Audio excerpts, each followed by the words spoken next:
À la une, la grève des avocats au Cameroun et les sanctions contre le Rwanda dans l'actualité africaine. La grève des avocats au Cameroun, un mouvement de protestation contre les violences policières.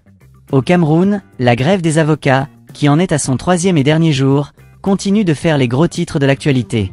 Ce mouvement de protestation, initié par le Conseil de l'Ordre des avocats, vise à dénoncer les violences policières et les abus dont sont victimes les avocats dans l'exercice de leurs fonctions.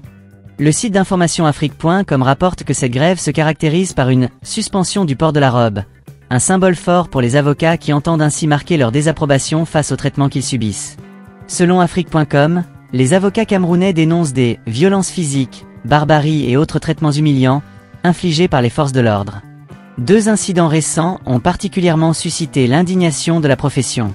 Le premier, rendu public par une vidéo virale, montre des policiers en train de maltraiter un avocat dans une scène décrite comme choquante et inhumaine. Le second incident concerne un avocat qui a été séquestré par des forces de sécurité pour avoir osé dénoncer les violations des droits de ses clients. Ces événements ont poussé le Conseil de l'Ordre des avocats à appeler à une grève nationale, une décision rare dans un pays où les mouvements de protestation sont souvent réprimés. Un contexte politique tendu. Le mouvement de grève des avocats s'inscrit dans un contexte politique particulièrement tendu au Cameroun. Le président Paul Biya, âgé de 92 ans et au pouvoir depuis 42 ans, fait face à une opposition croissante alors que le pays se prépare pour l'élection présidentielle d'octobre 2025. Media Afrique News souligne que ce mouvement de protestation intervient dans un climat de durcissement du régime, marqué par une répression accrue contre l'opposition et la dissidence. L'ONG Human Rights Watch a récemment alerté sur la situation des droits de l'homme au Cameroun, dénonçant une répression gouvernementale croissante à l'approche des élections. Les avocats, en tant que défenseurs des droits et libertés, sont souvent en première ligne face à ces abus, ce qui explique leur mobilisation actuelle. Nous ne pouvons pas rester silencieux face à ces violations. Notre rôle est de défendre la justice et les droits fondamentaux, mais nous ne pouvons pas le faire si nous sommes nous-mêmes victimes de violences et d'intimidation, a déclaré un avocat participant à la grève, sous couvert d'anonymat. Les sanctions internationales contre le Rwanda. Une réponse à l'agression en RDC. Parallèlement à la grève des avocats au Cameroun, l'actualité africaine est marquée par les sanctions internationales imposées au Rwanda en raison de son implication dans le conflit dans l'est de la République démocratique du Congo, RDC. Le média congolais Le Maximum revient sur cette vague de sanctions sans précédent, soulignant que « plus un jour ne passe sans que de nouvelles sanctions ne soient annoncées contre Kigali pour son agression caractérisée de la RDC ». Parmi les pays ayant pris des mesures contre le Rwanda, l'Allemagne a annoncé la suspension de nouveaux engagements financiers envers Kigali. De son côté, le Canada a décidé de suspendre la délivrance de permis pour l'exportation de biens et technologies réglementés vers le Rwanda. Ces sanctions s'ajoutent à celles déjà imposées par d'autres pays et organisations internationales, dans le but de faire pression sur le gouvernement rwandais pour qu'il cesse son soutien aux groupes armés opérant en RDC. Une crise régionale aux multiples facettes. Le conflit dans l'est de la RDC, qui oppose les forces gouvernementales congolaises aux rebelles du M23 soutenus par le Rwanda, a des répercussions humanitaires et sécuritaires dévastatrices. Des milliers de civils ont été déplacés, des villages entiers détruits, et les violations des droits de l'homme se multiplient. Les sanctions internationales contre le Rwanda visent à limiter son influence dans la région et à encourager une résolution pacifique du conflit. Cependant, certains observateurs estiment que ces sanctions ne suffiront pas à elles seules à mettre fin à la crise. Les sanctions sont un outil important, mais elles doivent s'accompagner d'efforts diplomatiques pour engager un dialogue constructif entre toutes les parties concernées, explique un analyste politique spécialiste de la région des Grands Lacs. La réaction du Rwanda face aux sanctions. Le gouvernement rwandais a rejeté les accusations d'agression contre la RDC, qualifiant les sanctions de « injustes et contre-productives ». Dans un communiqué officiel, Kigali a affirmé que ces mesures ne feront qu'exacerber les tensions régionales et nuire aux efforts de paix. Le Rwanda a également appelé à une enquête internationale indépendante pour clarifier les responsabilités dans le conflit. Malgré ces dénégations, les preuves de l'implication rwandaise dans le soutien au M23 continuent de s'accumuler. Des rapports d'organisations internationales, dont les Nations Unies, ont documenté des transferts d'armes, de munitions et de combattants en provenance du Rwanda vers les zones de conflit en RDC. Les conséquences humanitaires du conflit. Le conflit dans l'est de la RDC a des conséquences humanitaires dramatiques. Des millions de personnes sont déplacées, vivant dans des conditions précaires dans des camps de réfugiés surpeuplés. L'accès à la nourriture, à l'eau potable et aux soins de santé est gravement compromis, et les violences sexuelles sont monnaie courante. Les organisations humanitaires sur le terrain peinent à répondre aux besoins croissants de la population, en raison de l'insécurité et des restrictions d'accès. Nous faisons face à une crise humanitaire majeure. Les civils paient le prix fort de cette guerre. Nous avons besoin d'un cessez-le-feu immédiat et d'un accès humanitaire sans entrave pour sauver des vies, a déclaré un représentant de l'ONU sur place. L'espoir d'une résolution pacifique? Malgré l'intensité des combats et les tensions régionales, certains acteurs internationaux continuent de plaider pour une solution diplomatique. L'Union africaine et les Nations unies ont appelé à un dialogue inclusif entre toutes les parties concernées, y compris le Rwanda et la RDC, pour mettre fin au conflit. La solution ne peut être que politique. Les armes ne feront que prolonger la souffrance des populations. Nous devons trouver un moyen de ramener toutes les parties à la table des négociations, a déclaré un diplomate africain impliqué dans les efforts de médiation. Conclusion. La grève des avocats au Cameroun et les sanctions internationales contre le Rwanda illustrent les défis auxquels fait face l'Afrique aujourd'hui. D'un côté, les avocats camerounais se mobilisent pour défendre leurs droits et dénoncer les abus des forces de l'ordre, dans un contexte politique marqué par la répression et la tension. De l'autre, la communauté internationale tente de faire pression sur le Rwanda pour mettre fin à son implication dans le conflit en RDC, une crise qui continue de faire des ravages sur le plan humanitaire. Dans les deux cas, la priorité doit être la protection des civils et la promotion de la justice. Que ce soit par des mouvements de protestation pacifiques ou par des sanctions internationales, l'objectif reste le même, construire un avenir plus stable et plus juste pour les populations africaines. À la une, sanctions internationales contre le Rwanda et fuite de gaz au large du Sénégal et de la Mauritanie. Une vague de sanctions sans précédent contre le Rwanda. Le Rwanda continue de faire face à une pression internationale croissante en raison de son implication présumée dans le conflit dans l'est de la République démocratique du Congo, RDC. Après l'Allemagne et le Canada, le Royaume-Uni et le Luxembourg ont également annoncé leur intention de sévir contre Kigali. Cette vague de sanctions, qualifiée des « historiques » par le média congolais Le Maximum, intervient dans un contexte où le président rwandais Paul Kagame est déjà confronté à des défis financiers majeurs.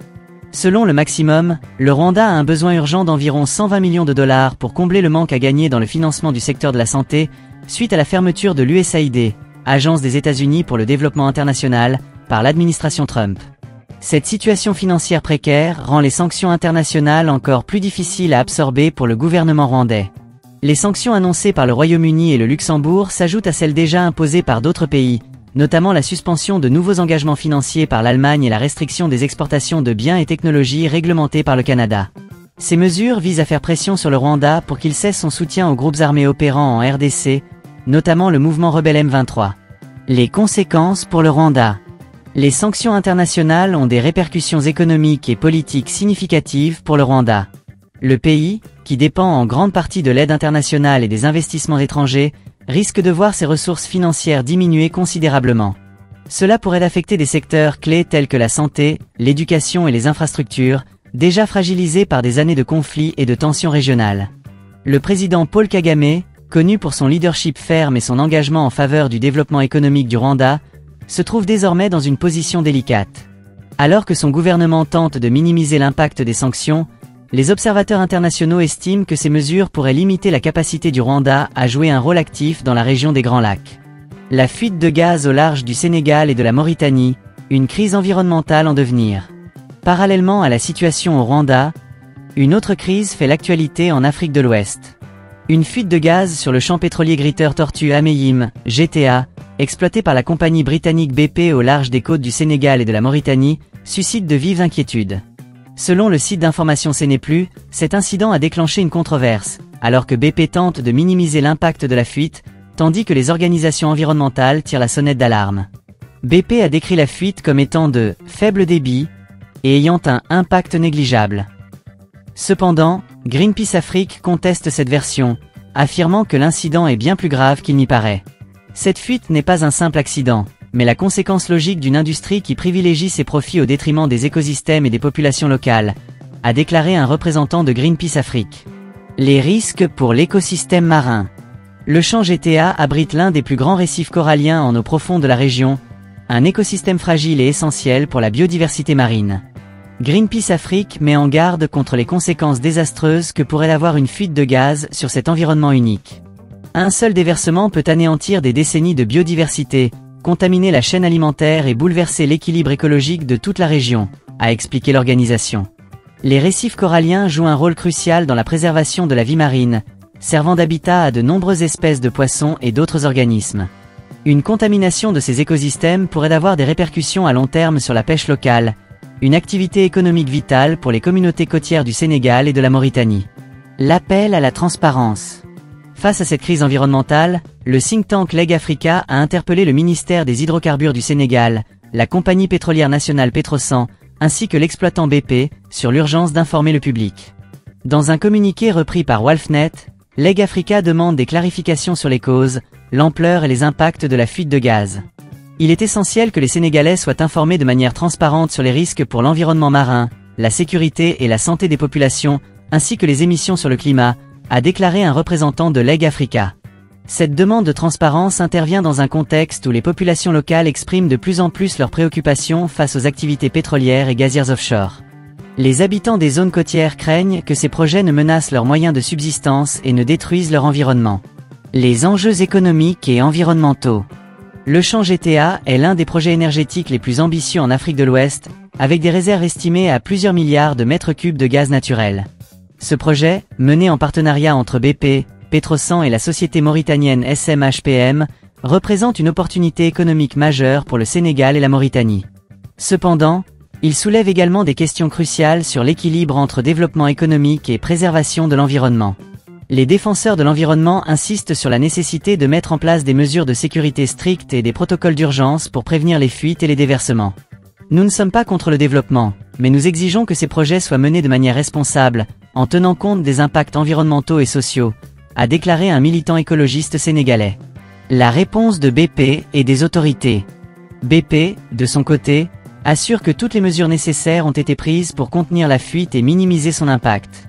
La compagnie pétrolière a également promis de collaborer avec les autorités locales et les organisations environnementales pour surveiller la situation et évaluer les dommages potentiels. Les gouvernements sénégalais et mauritaniens, quant à eux, ont annoncé qu'ils enquêteraient sur l'incident et prendraient les mesures appropriées pour protéger l'environnement et les populations locales. Cependant, certains critiques estiment que les autorités ont été trop lentes à réagir et qu'elles doivent renforcer leur régulation des activités pétrolières et gazières. Conclusion. Les sanctions internationales contre le Rwanda et la fuite de gaz au large du Sénégal et de la Mauritanie illustrent les défis complexes auxquels fait face l'Afrique aujourd'hui. D'un côté, la communauté internationale tente de faire pression sur le Rwanda pour mettre fin à son implication dans le conflit en RDC, une crise qui continue de faire des ravages sur le plan humanitaire. De l'autre, les activités pétrolières et gazières en Afrique de l'Ouest soulèvent des questions cruciales sur l'équilibre entre développement économique et préservation de l'environnement. Dans les deux cas, la priorité doit être la protection des populations et des écosystèmes. Que ce soit par des sanctions internationales ou par une régulation plus stricte des industries extractives, l'objectif reste le même: construire un avenir plus stable, plus juste et plus durable pour les Africains.